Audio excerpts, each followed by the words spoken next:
Hello, I'm Professor Brian Boucher. Welcome back. In this video, we're going to look at a footnote disclosure related to marketable securities to see what kind of information we can pull out of there. It'll also provide a nice review of those three methods: trading securities, available for sale securities, and held to maturity. Let's get started. So in our disclosure example, we're going to be looking at BOC Automotive, otherwise known as BOCA. They have a financial services segment that helps its customers finance the purchase of their cars. As part of its business, that segment invests in marketable securities. So we're going to use BOCA's footnote disclosures to answer the following questions. What's the cost, fair value, and book value or balance sheet value of BOCA's marketable securities at the end of the year?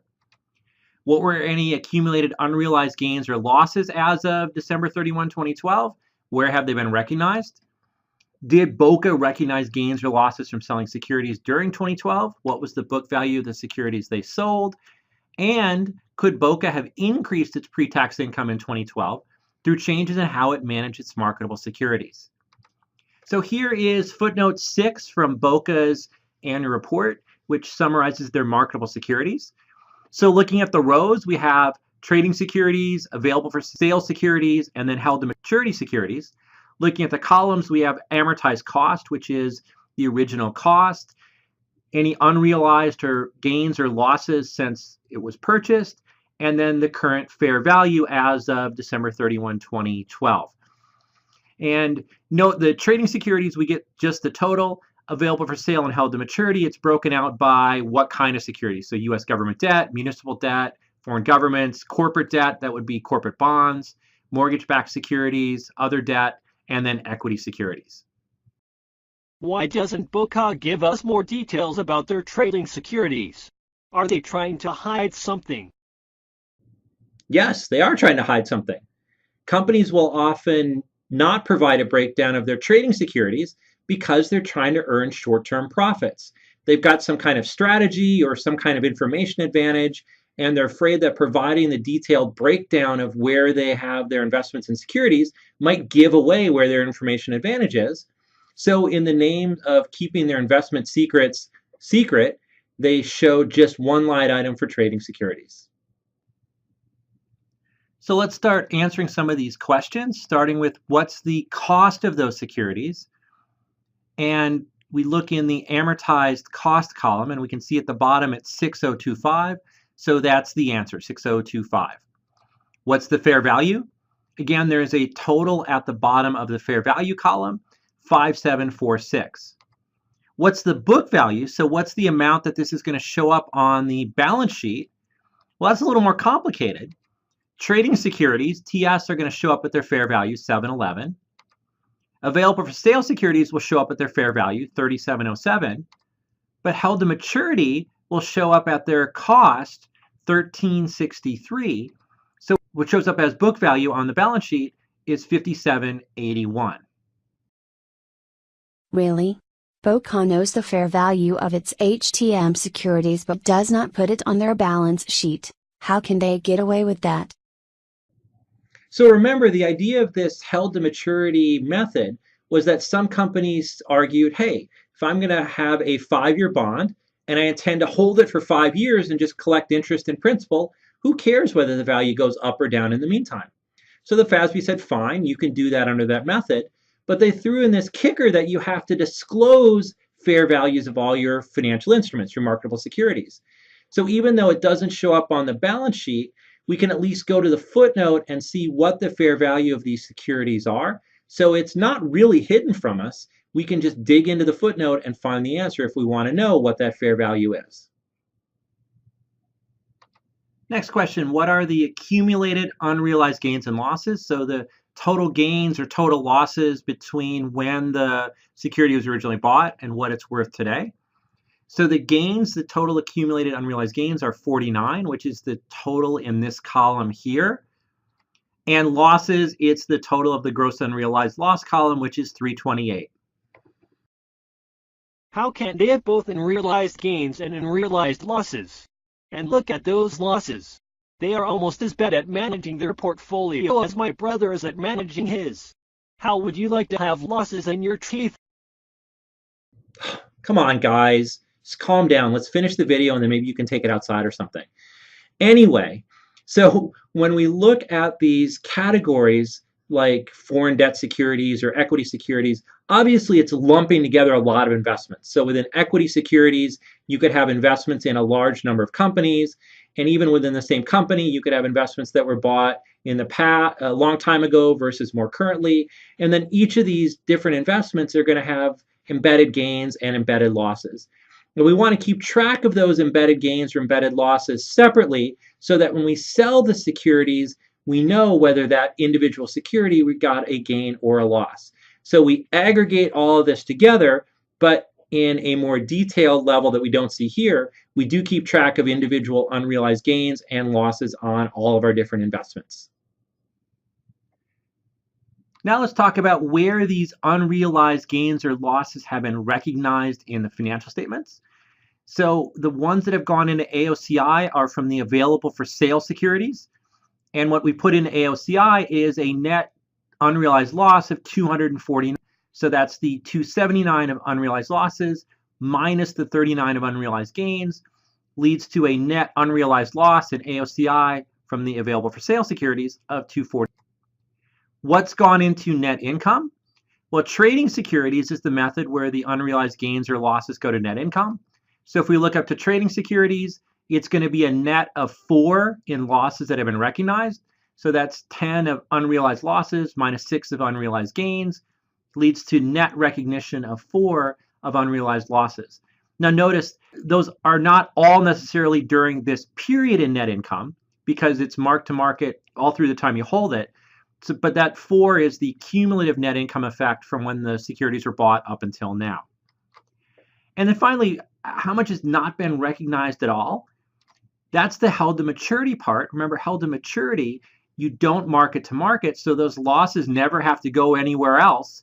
So they held to maturity of 35 of net unrealized losses, 39 minus 4, but that's never been recognized anywhere in the financial statements because it's stayed at cost. So now let's go to the question of what are the gains and losses on securities that are sold. So here's the rest of footnote 6 for marketable securities. And at the top, it talks about proceeds from sales of available for sale securities were $9.1 billion in 2012. Gross gains of $24 million and gross losses of $56 million were realized on those sales. So we have gains of 24, losses of 56, a net loss of 32. And remember, we've talked about this, you can have both gains and losses because you're selling individual securities, and each individual security has their own embedded gain or loss up to this point. So what was the book value of the security sold? We know we had a realized loss. We know the cash. We have to find, I think, another piece of information to figure out the book value. And the other piece of information is going to come from the next part of the footnote, which is the change in accumulated other comprehensive income or loss that's due to available for sale securities in 2012. So let's walk through the journal entry and then we'll see how this works. So first, we can debit cash for $9.1 billion because as it says right up here in the note, we received cash of $9.1 billion from selling the securities. Next, we can debit loss on the sale of investments for 32. Now I'm going to just grab the net loss, but you could have also debited loss of 56, credited gain of 24. It gets you the same net number of 32. Now we're going to use this AOCI footnote, and we see there's a line in there that says net unrealized gains or losses transferred to income, 18. Now, cumulative comprehensive income, if you look above, they have losses in parentheses. So basically, if it's in parentheses, it means it's a debit entry. If it wasn't in parentheses, it would be a credit entry. I'm going to grab the pre-tax number because we're going to do all of this pre-tax. We're going to debit AOCI for 18. That's what the footnote is telling us pre-tax. Really? Do you expect us to understand that accumulated other comprehensive nonsense footnote? Yeah, so I'm happy to explain this footnote. And I think to do so, I'm going to put it in a T account. So let me bring up a T account. Here we go. So AOCI is a stockholders' equity account, which means that it normally has a credit balance if it's gains, But if it has a debit balance, then it's accumulated losses, and that's what we have here. So the brackets around the 145 means at the beginning of the year there was a debit balance. There were accumulated losses on our marketable securities. Now again, that's net. Some of the securities may have had gains. A lot of them had losses. The next line of the footnote says that during the year there were new net losses added to the account. So that 47 in brackets means that there was a debit of 47. Again, there was a mix of gains and losses during the year, but the net amount was to add losses to the account.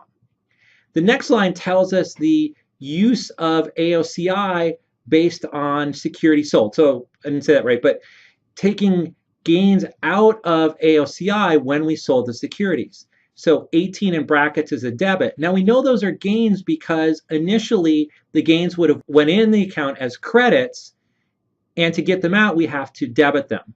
So anytime you're taking something out with a debit, it must have gone in as a credit or a gain. And then we end up with the ending balance of 240 on the debit side.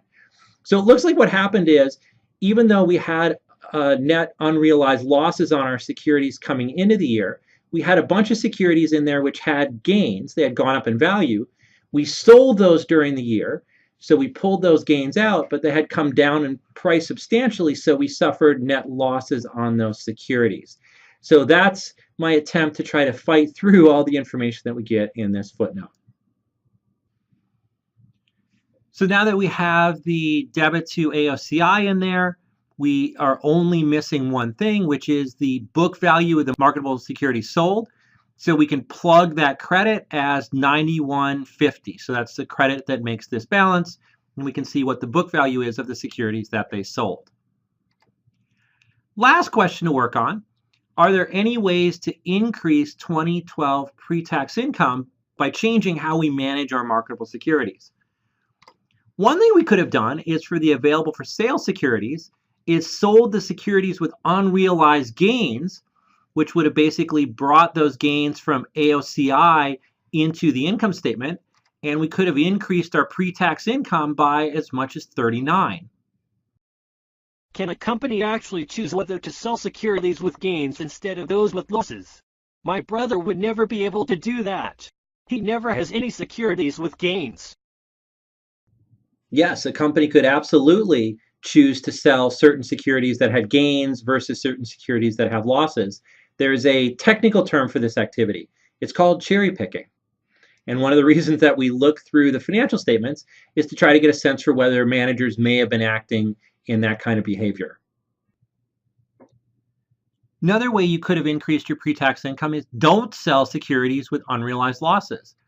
Now, if you remember, we recognized 56 of losses based on selling securities during the prior year. If you don't remember, let me run back to that slide. There it is. Up here, we recognized gross losses of 56 million based on sales of available for sale securities. If we hadn't sold those, we would have never had those losses run into net income. So that could have helped us by as much as 56 in our pre-tax income. And the last thing is, we could have reclassified some of these securities. We could have changed our intent for holding them. So for instance, the trading securities that have losses, the losses of 10 gross unrealized losses, if we reclassify those to available for sale, then those losses don't hit the income statement. Instead, they go into AOCI. Or for the available for sale securities that have gains, instead of selling them, we could have reclassified them as trading securities, which would have then had the gain go through the income statement instead of AOCI, helping pre-tax income by as much as 39. Or the same thing with the held to maturity securities that have gains. So we had held to maturity securities which have gross gains of 4. That doesn't show up anywhere on the financial statements, but if we had reclassified them as trading securities, they would have been marked to market, and that 4 would have gone through the income statement, not making a big impact, but it still would have increased pre-tax income. Really? It seems shady that a company could change methods just to make their net income higher. Real companies never manipulate their financial statements, do they? I'm sorry to say that there are some companies that have been known to manipulate their financial statements in the past. That's why it's important to read these disclosures, try to understand them so that maybe you can spot these kinds of problems. So a company actually could change their method or their classification for individual securities to try to help their income. Now, one thing that might help us is the auditors would be there to ask questions. So a company could probably get away with this once, say our intention is change the classification, get some extra income. But if they kept changing classifications every quarter or every year, the auditors would get suspicious and it would be hard to do this behavior. So maybe you can do it once, but not much more than that. So now that I just taught you how to manipulate financial statements by creative use of your marketable securities, we should probably wrap up the video before I get into any more trouble. Now, of course, the idea is I'm not teaching you to do this. I'm teaching you to catch companies that are doing this. Big difference. I'll see you next time. Really? We are done already? Oh well. See you next video.